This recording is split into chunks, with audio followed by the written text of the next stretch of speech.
Hi, I'm Keerthi Vasan. I'm a final year AI student at Amrita and I spend most of my time building things. So, right now, I'm a chief of staff intern at a construction technology company and a founding builder at Smartly Ventures.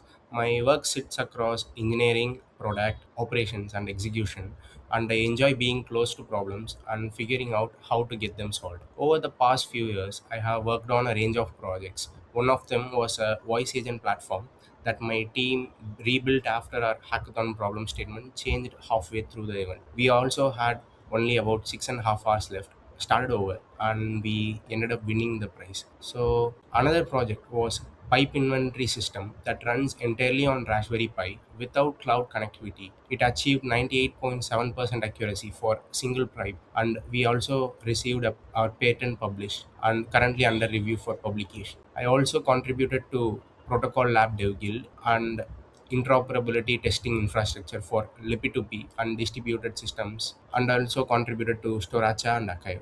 But honestly, I don't think the project themselves was the interesting part. The interesting part is how they are started, and almost every project I have worked on began because someone had a real problem. So inventory was being tracked manually. Businesses were spending too much time on a repetitive work. Something wasn't working, and I got curious enough to try fixing it with the team.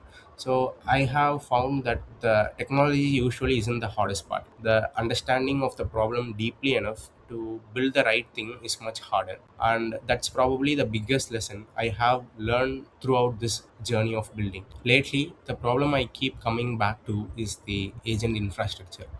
Now, the AI models are becoming incredibly capable, but trust, permissions, accountability, and control still feels like open problems. So, if an agent can act on behalf of a person or a company, how do we define its boundaries?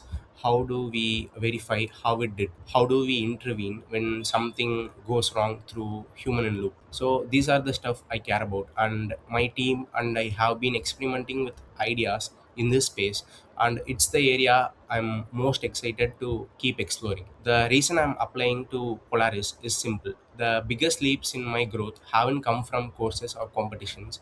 They have come from working alongside some very ambitious people who challenge the way I think and I build. So I have always been with people who are much better than me. Polaris feels like a environment built around exactly that. I want to learn from exceptional builders, contribute wherever I can, and spend some time working on difficult problems with people who care deeply about building things that matter. Thank you for your time.